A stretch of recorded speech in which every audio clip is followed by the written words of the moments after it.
much. Thank you all for the opportunity to be here this weekend. And Osprey, this is a project in a collaboration with another grad student in my lab, Felicity Newell. And basically the title of our project is obviously El Bosque Montano Marijuana, which stands for the Peruvian Montane Forest Bird Project. And this is very much, this is going to show you, it's actually really great to be coming after CJ because it shows you where these kind of data sets start out. Because some of our ideas are very similar to what some of the really cool things CJ is showing now. And the idea for this talk is to give you a look at the seed of a project and where it's going to be going in the future. So like was said before, I'm a grad student at the University of Florida. I work out at the Florida Museum of Natural History along with Felicity Newell. Our advisor is Scott Robinson. He's on the top right. You may remember him from his work looking at fragmentation of bird communities in the Midwest back in the 90s. And we have a large lab of students working all over the world. We work out at the Catherine Ordway Lab of Ecosystem Conservation. Our work is focused on birds, mainly in tropical parts of the world, and our work looks at both basic and applied questions relating to bird community assembly over environmental gradients as well as conservation issues. So we have students working throughout South America, as you can see, Florida as well as Tanzania and China. And we're going to have a student working probably in the Philippines next year as well. So we're a very diverse group of grad students working on ecology of birds. So our project is located in cloud forests in northern Peru. And cloud forest is kind of a generic term, right? If you've ever birded in tropics, you'll think at first of like rainforest, right? And people are always very excited about rainforest diversity because that's where your point level species richness is highest in the world. If you go to the Amazon basin, you go to any given area and have anywhere between 300 and 400 species of birds at that given point. But when we did cloud forests in the Andes in South America in particular, we have a high level of what's called beta diversity, and that's species turnover. That's if you walk a transect crossing several thousand meters of elevation, you'll see a huge turnover in the community of those bird species. And in Peru, there are some famous areas where you can see over 1,000 species of birds within 10 to 20 kilometers of road crossing a 3,000 meter elevation gradient. So these cloud forests in the Andes harbor a huge diversity of species. This is a map of global hotspot diversity, global hotspots of biological diversity around the world put together by Conservation International about 15 years ago. And you can see the tropical Andes are one of those hotspots. It's actually the #1 hotspot for biological diversity in the world based upon various metrics having to do with endemism and species richness. So we're working here in northern Peru. You can see the stars just below the southern border of Ecuador. We chose this area in large part because of logistics. It's very accessible, but also because there really isn't a lot of work being done in cloud forests. Like I said before, people have all been very interested in lowland tropical rainforest because of that high point level species diversity. But the cloud forest, interestingly, while there has been some research on birds on them, there's a lot less work. And so we really wanted to work on this part of the world. And last year we set up a pilot field season in this area in northern Peru where we set up 6 sites across a high elevation gradient. I'll be talking a little bit more about these sites and some of their interesting environmental properties later on. So these sites range from 1,700 meters to about 3,500 meters. So we're talking about higher elevation all the way up the tree line, and they range from these very lush or very humid forests moving upwards above 2,000 meters. So this is actually a site that has some of the most important global distributions of this palm species. This, a very lush, humid cloud forest at 3,000 meters. A 1-hour ride in the public Combi van just 10 kilometers away takes you into a desert, right, like this. And so this fractures the Andean Cordillera. It creates a lot of biogeographic complexities that's contributed a lot to the species diversity and endemism in this part of the world. And this is what the interior of the cloud forest looks like. If you've been there, this should look familiar. Lots of moss, lots of epiphytes. This area has a lot of endemic orchids too. There's absolutely beautiful orchids and flowers growing in these forests. Fairly dark environment as well. So from an applied perspective, we had 2 main objectives for this project. They have to do with the 2 principal drivers, the 2 predicted drivers that are going to really influence birds in the next century due to human introgression. And they have to do with how climate influences the reproductive cycles of tropical montane birds and then how fragmentation of cloud forests influences distributions and movements of birds. So from a climatological perspective, again, if you've birded in in the tropics, especially in South America, you're going to be familiar with these things called shoestring distributions. A lot of bird species are ranged. Remember before I talked about that idea of beta diversity, right, where you have a lot of species turnover occurring up to elevation. And that's because a lot of these species of birds have these long, narrow distributions that track very specific altitudinal gradients. So if you're birding in the tropics, in the mountains, the first thing that you get asked is, oh, you saw that bird, what elevation were you at, right? And you're constantly aware of what elevation you're at because of the species turnover. Now this is data from a study that just came out a couple of years ago by a couple of grad students from Cornell, and they basically went out to Papua New Guinea and they replicated Jared Diamond's famous bird transects that he conducted out there in the 1970s. And all of these dots above this horizontal line are species that have moved upslope. So their maximum elevational range has moved up from when Jared Diamond looked at these species in the 70s. And there's similar data actually from Peru, from transects done by John Turberg back in the 80s as well. And it's basically showing that most of these species are moving upslope, and hypothetically due to increased temperatures having to do with climate change. This is a map of studies of climate change around the world. The red shows higher numbers of studies, blue lower numbers of studies. You can see a lot of the work of climate change has been done in Europe, almost very little in the tropics. And this map really strikes us home. This band of the map here are the tropics, right, where you have the highest levels of biodiversity and almost nothing done regarding climate change. Another reason why we want to work in this part of the world. So these are those 6 sites that I talked about we're working at. If you look, this is a Google Earth image, right? You can see that around are those kind of dry, desert-like areas I talked about. There are also upland areas like here, those Puna grasslands, high elevation, and then all the green is forest. And you can see we have these large river valleys. We have lots of isolated mountain ranges here and here. So there's a lot of topographical and microclimate complexity. And so these 6 sites were set up as pairs of sites based upon climate at 3 different elevations. The reason why we have 3 different elevations is because those bird communities turn over so quickly, we have to find areas where that community doesn't turn over so we can actually replicate our sampling effort within those bands.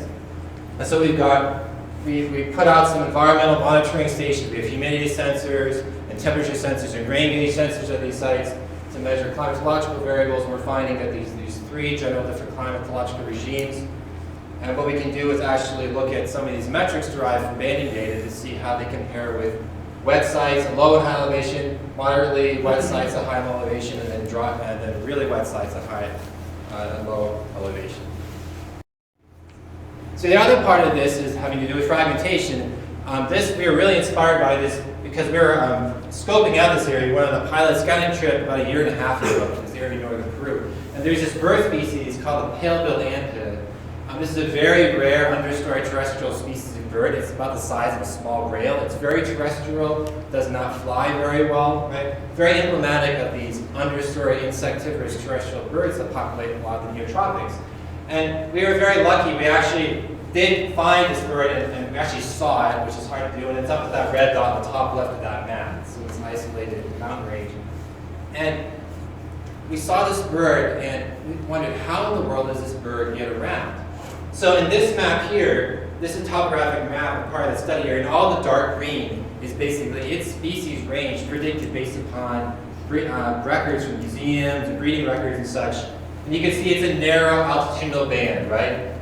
Between about 2,300 meters and 2,700 meters, okay? So that's where you expect this bird to be. Now, this is data I took from Landsat forest cover data, right? And the same area, and all that green again is that range, but now look at the difference. When we just look at forest cover, we have these areas that a lot of deforestation has happened in. And so you have to ask, how in the world does this bird species get around this landscape due to this topographical complexity and the fact that humans are fragmenting forests? For a moving bird than this, right? We've got a understory shrub habitat to move through. So this is our second fragmentation regime, right? Okay. And then, of course, at the top of the elevation, a tree line, you've got this Puna grassland system, which is a blend of both natural climatic influenced vegetation, but also people graze cows, and they've probably been burning this, and nobody really knows actually the complete history of this type of grassland, how natural it is, but it does contribute to fragmentation at higher elevation levels.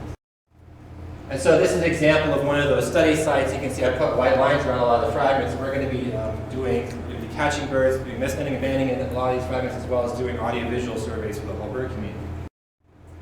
So just to give you an idea of what the field work looks like, we work in a couple different kinds of conditions. We work a lot with local communities because we work on private lands almost exclusively. And so we spend a lot of time actually living with local communities. People put us up in their houses, they feed us, they give us a place to sleep. Sometimes we also camp. We're at high elevation, like at this site, 3,000 meters, it rains a lot, it gets down near freezing at night, so we really have to have some kind of shelter while we're camping. And we'll sometimes stay in these little casitas, they're called, and these are basically like a camp. So I grew up in eastern Maine, and almost everybody had camp that they went to on the weekend, or every couple of months to go hunting, fishing, just hang out in the woods. This is kind of a similar thing. It's also to help them maintain their cows and things like that. This is an example of what living on any little casitas looks like. We do live in our tents, and we have to put branches down the floor because the floor is going to be very muddy. We work with local men in the community who work as guides for us, and they help us set up our cooking apparatus. We cook on fires some of the times, because that's just the easiest thing. We eat a lot. Very basic food such as rice and beans. Split peas, which I should give up because I had basketball and parents, and I was really weird in school because that's what I want to see. Beef is one thing called guane, which basically ground corn mixed with meat and other ingredients. And you know, this site, for example, it's fairly cold in the morning. We're almost near freezing in the morning, so we really can't start working until a couple hours after dawn. When it warms up enough for first. No se puede ver nada. Qué bueno, que afortunadamente.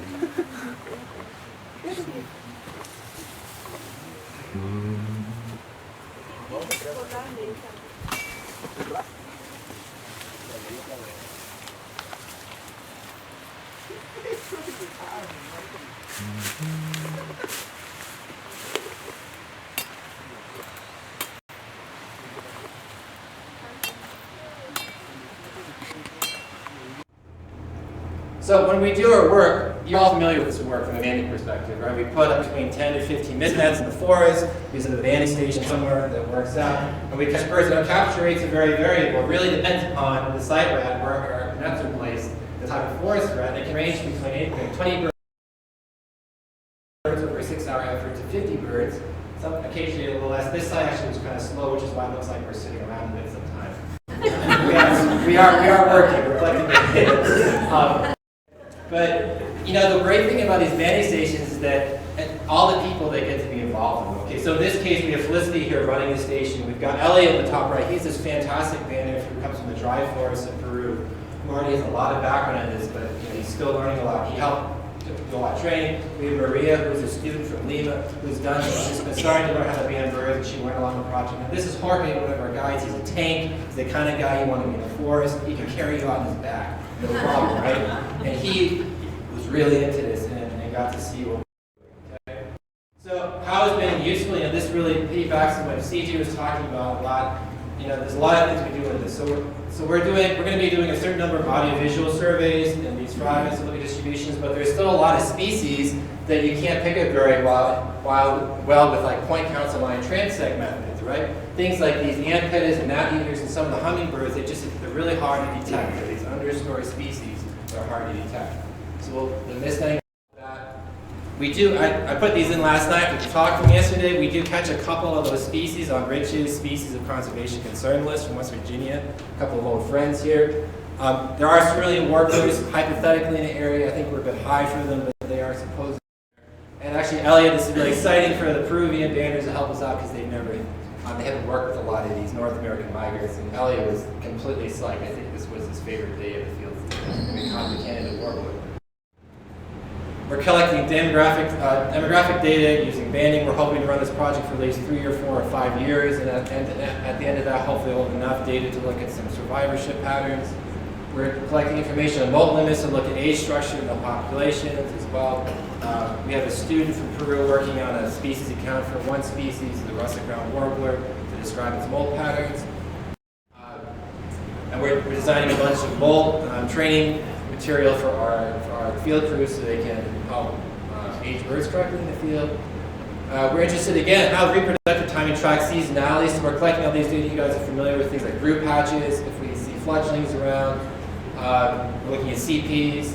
We're looking at when molt happens in relation to these reproductive characteristics. And we're taking lots of morphological measurements, including things having to do with wing loading and whatnot. And of course, we're hoping to get some information on movements. We're color banding our birds too, so we can look at territory, position, as well as movements among patches. We actually had a Montane wood creeper documented the flood in a couple of our patches that we're working in, so we're hoping to get a few more records of that. Big part of this is training Peruvian biologists, giving an opportunity to the 7 biologists that worked with us last year from Peru. We're going to have another 6 working with us this as well. They learn on-the-job training in these methods. And a lot of work with the communities that we work in. So a lot of our work are in these areas called private conservation areas. This is a new program set up by the Peruvian government as an alternative to state-sponsored conservation like national parks. So communities can voluntarily put some of their forests under some kind of conservation protection. I think the closest thing we have to the United States are conservation easements and land trusts, right? And so we work with these conservation areas, and a couple of the sites, actually the women are the ones managing the conservation areas, and they have these women's associations, and they're the ones who, they joke that the men started doing it but got bored with it, so they took it over. And they take really good care of us here. They're taking care of our field crew. They're making food for us outside. We eat a lot of the local, all the local food in this town. They grow all the local food, and we build these incredible relationships and with different people we stay with. This is Graciela and her husband Taya. Graciela feeds us and takes care of us, and Taya works as a guide for us. This is Jorge on the other side of us. He's a guide. These guys, as I said, they're great. They know the area, and they can take us anywhere. They help us cut mist net poles and set up mist net lanes.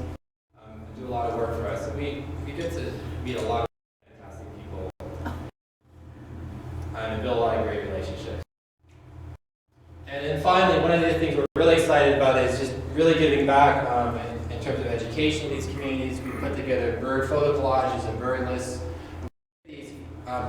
These posters and lists to local people. So we're talking to Doña Blanca and her chakra. She already knows that there are a lot of these birds out there, but she can actually have a poster. And they absolutely love these posters for a lot of these people. They have no art or any kind of photos in their houses, and this is the first maybe kind of art they have in their house.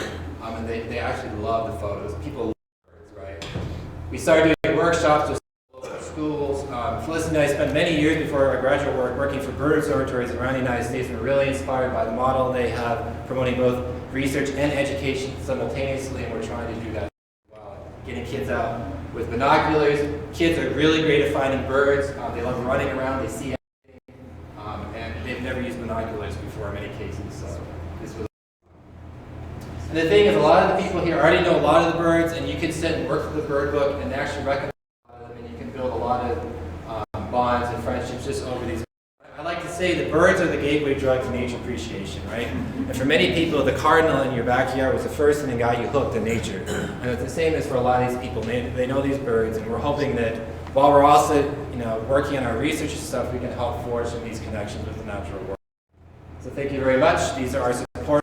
I'm happy to talk to you while we're here today over the weekend. Thank you very much.